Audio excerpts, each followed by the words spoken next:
जय श्री राम दोस्तों, आप सभी लोगों को। तो आज मैं आप लोगों को बालकांड में मांसपहरण का 8वां विश्राम लेकर आई हूँ।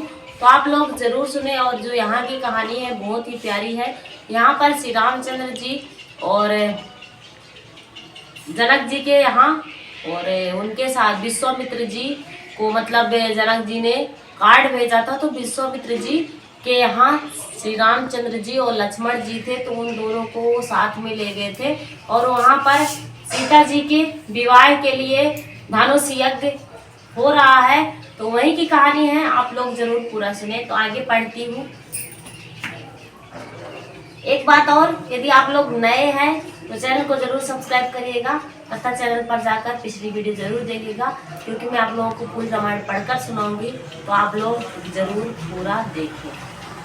यही विधि उपजे लक्ष्य ही जब सुंदरता सुख मूल, तदपि संकोच समेत कभी कहाँ सी समतूल।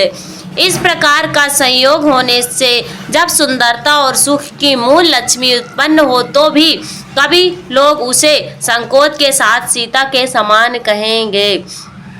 जिस सुंदरता के समुद्र को कामदेव मथेगा, वह सुंदरता भी प्राकृतिक लौकिक सुंदरता ही होगी, क्योंकि कामदेव स्वयं ही त्रिगुणमयी प्राकृतिकता की विकार है। अतः उस सुंदरता को मतकर प्रकट की हुई लक्ष्मी भी उपयुक्त लक्ष्मी की अपेक्षा कहीं अधिक सुंदर और दिव्य होने पर भी होगी। प्रकट ही, अतः उसके साथ ही जानकी जी की तुलना करना कवि के लिए बड़े संकोच की बात है, क्योंकि जिस सुंदरता से जानकी जी का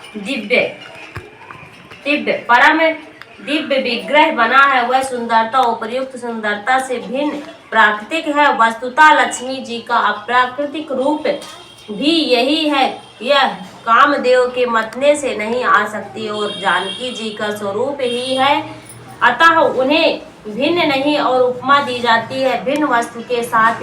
इसके अतिरिक्त जानकी जी प्रकट हुई है स्वयं अपनी महिमा से, उन्हें प्रकट करने के लिए किसी भिन्न उपकरण की अपेक्षा नहीं है, अर्थात शक्तिमान से अभिन्न अद्वैत तत्व है। अतएव अनपेय है। यही गुण दार्शनिक तथा भक्ति श्रोमण कवि के इस द्वारा बड़ी सुंदरता से व्यक्त किया है।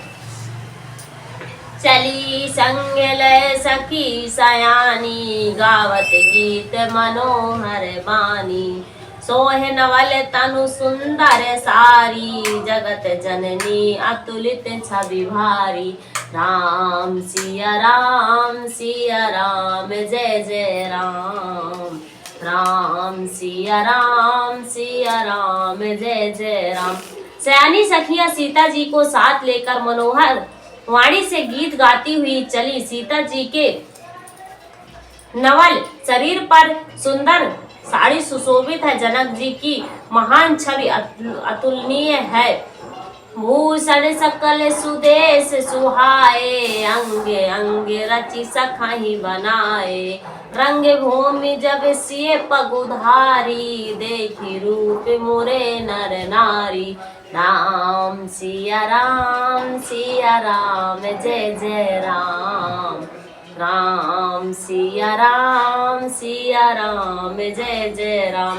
सब आभूषण अपनी अपनी जगह पर सुशोभित है, जिन्हें सखियों ने अंग अंग में भली भांति सजाकर पहनाया है। जब सीता जी ने रंग भूमि में पैर रखा, तब उनका दिव्य रूप देखकर स्त्री पुरुष सभी मोहित हो गए। यानी कि सीता जी का जो आभूषण है वह अपनी अपनी तरह अपनी अपनी जगह पर शोभित है, जिन्हें सखियों ने अंग अंग में भली भांति सजाकर यानी कि अच्छे से पहनाया है। और सीता जी का जो रंग भूमि में जैसे ही सीता जी पैर रखती हैं, वैसे ही सभी लोग उनको यानी कि स्त्री और पुरुष सभी लोग देखकर मोहित हो गए। हरसि सुरंस दुविधा सजाई, बरस प्रसून अपेक्षरा गाई। पानी सरोज सोह जय माला, अवचट चितय सकल भूवाला। राम सिया राम जय जय राम। राम सिया राम जय जय राम। देवताओं ने हर्षित होकर नगाड़े बजाए और पुष्प बरसाकर अप्सराएं गाना गाने लगी। सीता जी के कर कमलों में जय माला सुशोभित है। सब राजा चकित होकर अचानक उनकी ओर देखने लगे, यानी कि देवता भी जो थे वो हर्षित हो गए और सभी लोग ढोल नगाड़े बजाने लगे तथा पुष्प बनाकर अप्सराएं मतलब गाना गाने लगी। जो उनके साथ सखियां गई थी वो गाना गाने लगी और सीता जी के कर कमलों को यानी कि जो जय माला है उसको सुशोभित देखकर सभी जितने भी वहां पर राजा बैठे थे सभी लोग चकित हो गए थे। सिय चकित चित राम ही चाहा, भाई मोह बस सब नर नाहा। मुनि समीप देखे दो भाई, लगे ललित लोचन निधि पाई। राम सिया राम जय जय राम। राम सिया राम जय जय राम। सीता जी चकित चित से श्री राम जी को देखने लगी। तब सब राजा लोग मोह के वश हो गए। सीता जी ने मुनि के पास बैठे हुए दोनों भाइयों को देखा तो उनके नेत्र अपना खजाना पाकर ललचाकर वही श्री राम जी में जा लगे, स्थिर हो गए। यानी कि सीता जी जैसे ही रंग भूमि में पहुंचती है वहां पर सीता जी के चित्त में श्री राम जी को देखने लगी। यानी कि जैसे ही वहां पर पहुंचती तो उनके मन में श्री रामचंद्र जी की जो मूर्ति है वैसे ही उनके चित्त में देखने लगी। और जो राजा लोग वहां पर बैठे थे वो उनके मोह के बस में हो गए थे। और सीता जी जैसे ही मुनि के पास बैठे दोनों भाइयों को देखा, यानी कि सीता जी ने जैसे ही मुनि के पास श्री रामचंद्र और श्री लक्ष्मण जी को बैठे हुए देखा, उनके नेत्र अपना खजाना पाकर यानी ललचाकर श्री राम जी में जा लगे और वह स्थिर हो गए। मतलब उनके जो नेत्र थे वो श्री रामचंद्र जी के को ही देखते रह गए और वो एक टक यानी कि स्थिर हो गए। सियावर रामचंद्र की जय। तो कैसा लगा आप लोगों को? आप लोग जरूर कमेंट करिएगा और आप लोग कहाँ से देख रहे हो भी जरूर कमेंट करिएगा। और मैं पूरी रामायण आप लोगों को पढ़कर सुनाऊंगी। तो यदि आप लोगों को पूरी सुनना है तो आप लोग चैनल को जरूर सब्सक्राइब करें, शेयर करें, कमेंट करें, लाइक करें। तभी आप लोग जैसे ही नेक्स्ट वीडियो को अपलोड करती हूँ या लाइव में आती हूँ तो आपको नोटिफिकेशन अवश्य पहुँचेगा।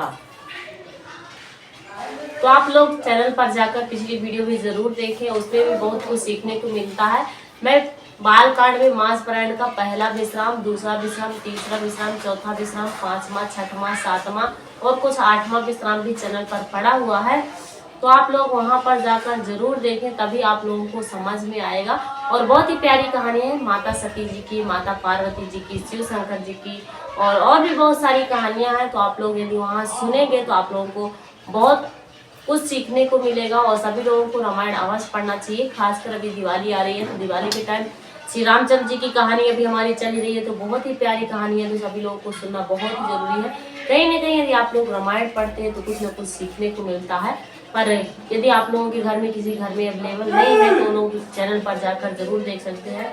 तो आप लोग क्या करना, यूट्यूब पर जाना और @शिवानी को सर्च करना, उस चैनल को सब्सक्राइब करना। उसके बाद वहाँ पर बहुत सारी वीडियो पड़ी हुई है तो आप लोग पिछली वीडियो भी जरूर देखना, तभी आप लोगों को पूरी जानकारी मिलेगी। और चैनल को सब्सक्राइब करते हैं तो मैं पूरी रामायण पढ़कर आपको सुनाऊंगी, तो मैं भी पढ़ लूँगी और आप भी सुन लेंगे। इसलिए आप लोग जरूर देखें।